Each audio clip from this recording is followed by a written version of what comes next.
Timothée Chalamet, every girl's wet dream, and also a wonderful actor. I never was like a big fan of him until I saw this video. And I was like, you know what, this is kind of fun. Yeah, only this like 2-second video. I was like, you know what, he seems really sweet. And I saw the best friend test that he did with Zendaya, and they both seem lovely. So for those 2 videos, I was like, you know what I'm gonna do? Little deep dive on his cinematography. That's the dive. Wakey, wakey. It's uppity time, my little clown. I said wakey, wakey! Coincidence? This came out in 2008, the same year that The Dark Knight came out, starring Heath Ledger as the Joker? I think not. And the fact that this is an 8-minute short film and Timothée Chalamet ate this roll up. I mean, he didn't really do all that much. He was a little boy in it, a very small child, and he kills a couple of clowns and then he becomes a clown himself. And that's pretty much the plot. And then Norman Reedus shows up, apparently. Like, I could not identify Big Bald Head to any of these clowns. Like, the lighting was horrible. The quality was bad. Awful, almost. Like, if his name wasn't in the credits, I would have been none the wiser that he was there. So, Norman Reedus, well, like, Norman, he's, can't see him.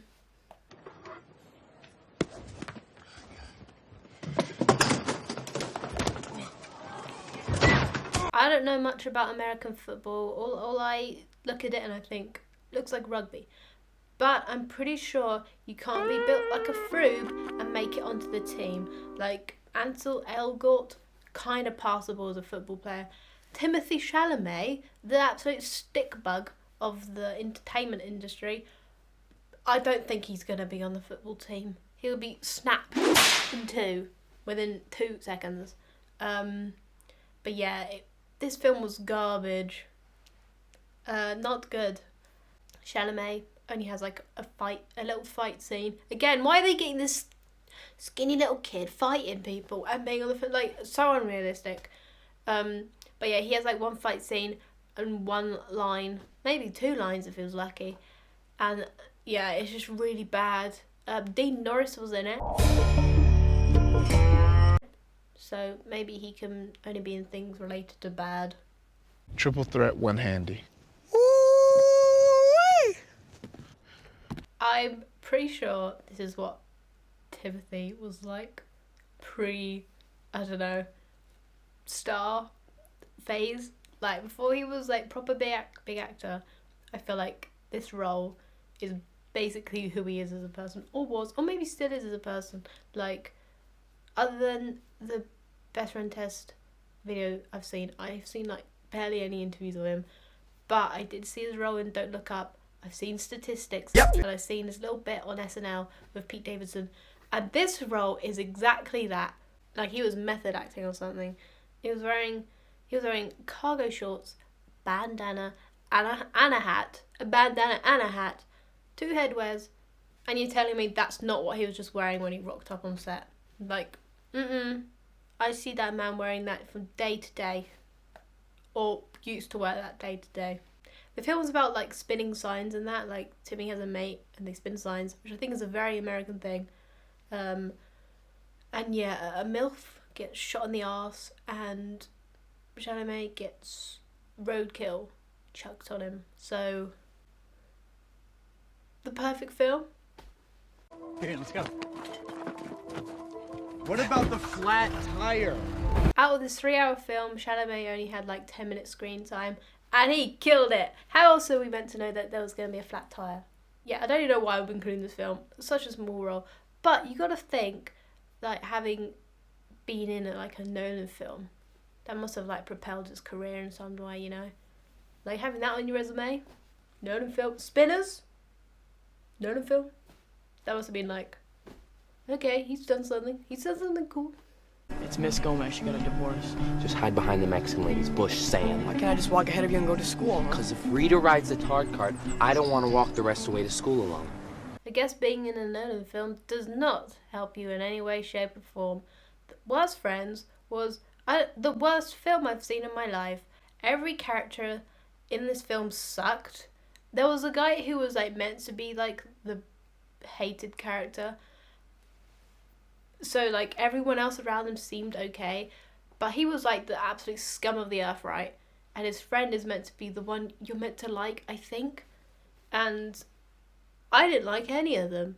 Timothy plays the role of, because there's two friends, and one of them sucks, and he ends up in a car crash, and then he can't walk for a little bit, and then the other guy who was his like childhood best friend goes and looks after him because his dad like pays him to go look after the guy. And Timothy plays the child, not the child, plays the younger version of the one that's meant to be nice. And he's only in the film for like the first few minutes and the last few minutes. So it's like a Timothée Chalamet sandwich film. You think that would be good, but it's not. It's like a shit sandwich. The film actually really annoyed me. Okay, it was that bad. Like, it wasn't even interesting. It wasn't even good. Okay, the whole plot was this guy has come to look after this guy, and that was it. And everybody sucks. Everybody's really bad. Everybody's mean. Everybody's horrible. And there's nothing to it. Like, even a plot with that, like, simplicity, with the right script, the right characters, the right writing and everything, it could be entertaining and good. This film was really bad. Like, just unwatchable. I watched it. It was unwatchable. I did the impossible and I watched it. But, oh my god, it was so shit. Would you go with me? Seems like everything I need is already right here. Oh, and I want to go someplace else. I give this film a 1 and a 2 stars out of 5. It wasn't good. Basically, there's these two siblings called Zach and Ava. Zach played by a boy, Timothée Chalamet, and Ava played by Kiernan Shipka. Sorry if I butchered the name. And they live on a farm, and then the mum dies from a seizure, and then the dad blames the death of the mother on Ava, and then they Spanish her, and then Timothy kills his dad, and then Ava comes back, and that's the whole film, except the kids can also teleport. Why can they teleport? I don't know. It's never explained why they can teleport. And you think, and the mum and dad can't teleport, and then there's one scene, right, where Zach and Ava, they like sneak out of the house at night, and then in the morning the dad's like, oh, how did you guys get out? And you think, oh, maybe he doesn't know they have powers and this is like a secret child thing they have. But no, he knew the whole time. I think the mum and dad both knew they had teleportation powers. The mum and dad didn't have teleportation powers themselves. And when Ava gets banished and goes into like the town bit, no one else in the town have powers or could like do anything. It makes no sense. You would think it'd be an interesting film, because a film with superpowers is really cool and really fun. But this film was not. Hey, Charlie, Merry Christmas. Hey, I don't take that personally. Fuck the Coopers, man. They all suck, okay? Even Chalamet couldn't save this shit show. All he does is hate everyone and make out with Molly Gordon, who is Claire Bear from The Bear. And Olivia Wilde's character in it is absolutely insufferable. I hate her. But the thing, this is a Christmas film, right? And the thing about Christmas films, like, no matter how, like, bad the plot is, they kind of make you feel a little Christmassy. No! I found the one film that did not make me feel Christmassy at all. And it's this one. And, okay, it's revealed, there's a narrator that's going on through the whole film, right? And at the end it's revealed that it's the family dog that has been narrating it the whole time, which makes absolutely no sense, because throughout the film he has been referring to himself in third person, and there's like bits in the film, right, where they show a character and then the narrator, the dog, right, goes, and then this character started having a flashback memory. I'm like, and the dog knew that? The dog knew that, okay? So the dog can read minds or something. And then the narrator, the dog, right, he like recalls stuff that happens that he wasn't even there for. Like, he wasn't there. Like, how did he know that? So you're telling me this dog can read minds but can't get his first and third person right? Sure, makes sense. I'm just jumping on the bed. Don't be sad. Don't be sad. Don't be sad. I'm not. Actually, a really sweet film. Like Chalamet and Lily Rabe were great in it. It teeters on the line of like crush on teacher. Like there's like, you think, oh, it's kind of sweet, and then you're like, oh wait, no, they're teacher and student. So it gets a little, nothing like happens, but it does get a little like, but nothing ever, you know. But if you ignore that, it's actually really good, right? It's about a teacher, 3 guesses what her name is, and 3 students go on like a little school trip to a acting competition, and one of the students, played by Chalamet, is a really good actor, so he went method with this role. And another student is played by Lily Reinhardt, and during the competition Chalamet has like this monologue which is really good, and he's like putting his heart and soul into it, and he comes second. I think he should have come first, despite not actually seeing the other guy's performance, but my boy should have come first. But yeah, it was a really lovely film. It's crazy to think that Chalamet went on to do films like Little Women, Dune, Lady Bird, and Lily Reinhardt did Riverdale.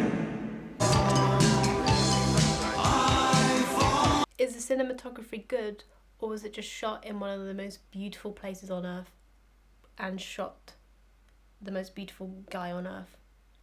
Riddle me that, film bro. Like, I didn't really click with this film as much as other people seem to click with it. Like, the final scene, depressing. Not even like a bittersweet moment, right? Full on depressing. I mean, God bless Chalamet for that scene. He's there crying into the fire. So am I was crying with him. We cried together. But it's just really fucking sad. Like, Emilio was just left alone. It's the fact that he had absolutely no one, and then Oliver comes strolling in, latches onto him for a little bit, and then fucks off. And he had, I don't know, I assume he had a girlfriend the whole time, and just for the son was like, let's go with this guy. And Emilio was like, sure, I am in love with you, because you're the only person I've ever been in love with, or ever, you know, met who's gay. I don't know, is anyone else in the film gay apart from his dad? And you can't get with your dad. So, it obviously is like, yeah, you seem like the greatest person in the world, and then he just fucks off. And that's not even talking about the age gap. Like, Oliver sucks, in both meanings of the word. But there were some good moments, like Timothy's dancing, Timothy's outfit in the final scene, the Italian scenery, and Michael Stuhlbarg, Michael, how do you say his name? Absolute king. I loved him in this film. Bad moment, very bad moment, was the peach scene. Didn't make sense, didn't get it. Completely random scene in it. Apparently it's meant to like symbolise forbidden fruit. I just thought it's because peaches looks like an arse. It's pretty cool. But I can't find any. Slugs? Salt. This is exactly like a teen Netflix show. Like, it's a mix of Outer Banks and Riverdale. So, shit with even more shit. Just kidding. I mean, Outer Banks isn't even that bad. Like, it's okay. I'm not going to watch the new season because I don't really enjoy it. Like, I watched the first couple and like, they're okay. But Riverdale, dog shit show. Right, there's someone at my work, right, who's a 40-year-old man, so definitely not the demographic for Riverdale. And he loved the show. Fucking loved it. And he was like, Riverdale's ending next week, or whenever it ended. And I was like, great, finally, it's gone on for way too long. And he like sits there and would explain the episodes to me, and I'd be like, it's wild, you're the one explaining it to me. I think he watches it with his kid, so it makes it less weird. Or at least I hope he watches it with his kid and doesn't just watch that show. Anyway, Hot Summer Nights is just a hot mess with hot people. And yeah, it's about selling drugs, but none of them look like they have sold drugs or even done any drugs in their life. And not that I would know, but none of them fit that description. It was just weirdly paced, and I didn't get who the narrator was at the end. I don't know who was. I think it was just a random kid that was just narrating it the whole time. But You know, Chalamet was a cutie patootie in it. He looked really sweet. And yet again had one of the worst summers of his life. What you did was very baller. It was very anarchist. Yeah, fuck him. Don't worry, I'm not gonna snitch on you. Well, I hope not, because I'd fucking kill your family. What? Greta Gerwig can do no wrong. Greta Gerwig can do no wrong. Greta Gerwig can do no wrong. Greta Gerwig, do no wrong. She can do no wrong, okay? Every film she makes is going to be the best film I've ever seen in my life. What makes this film wonderful and great is it's so simple. And yes, the coming of age story has been told a million times, but this one just hits the sweet spot, right? It's relatable, it's funny, it's sweet, it's everything. And yes, Chalamet was in it and he was great in it, but you know, Saoirse and Laurie Metcalf are the stars here, right? Oh, I'll fucking kill your whole family. Star there, star in the making. Are you a house? Yes, how did you know? You know, I can read your mind.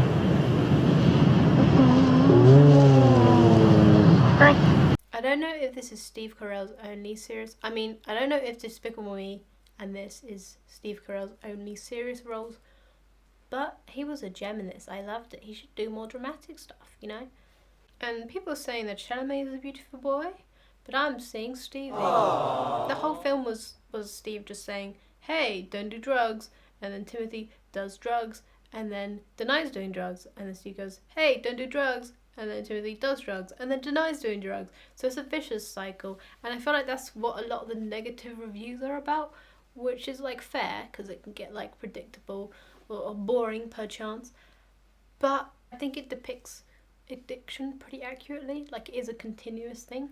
I don't know how accurate it is to the book or like the actual like true story of it all, but it was very sad, and Timmy cried and I cried and we crowed yet again, and Beautiful Boy is one of my favourite John Lennon songs, so Yardley has more structure than the first college I went to. I lasted a few months at one of those serious Ivy League pseudo-intellectual joints, which my mother thought would give me an appropriate education. She says I have a high IQ and I'm not living up to my potential, even though last weekend I made 20 grand playing poker. But I'll get to that. the worst thing about this film is not the weather, it is the script, it is the characters, it is everything about this film, okay? Everybody sucks in this film. I got like 30 minutes in and didn't like it. And okay, usually the saving grace in all these films is Chalamet, and he's the guy we're here for. But his character sucked so bad in this film. Oh my god, it was so bad. He plays like a smart little dweeb guy, right? Who seems like, he doesn't actually like explicitly say he's smart. He just does stuff to like seem smart, but also he doesn't actually do anything, right? To like be like, oh, that's a smart guy. He just is called Gatsby and goes to Yardley and just has a cigarette holder and he's like, oh, I can count to and from 10. Like, I don't care. You are annoying. I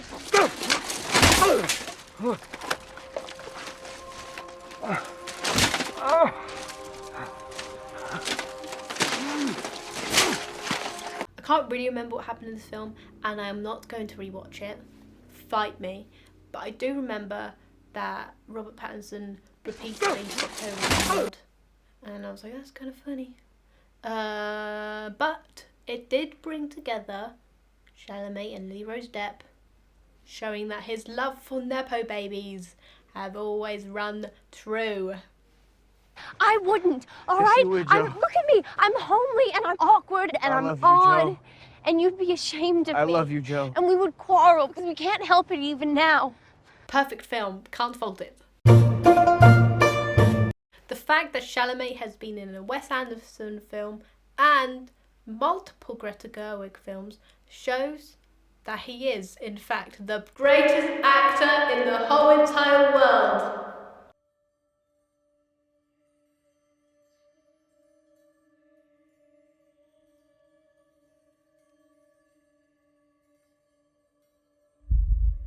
Give me the wonka. I watched this film in the cinema, but I was front row, right corner. Right in the corner, right up front. So you know that like Oppenheimer meme of like Cillian Murphy when it's like really big? Exactly with me with Timothée. Like craning your neck up, but also all the way to the left.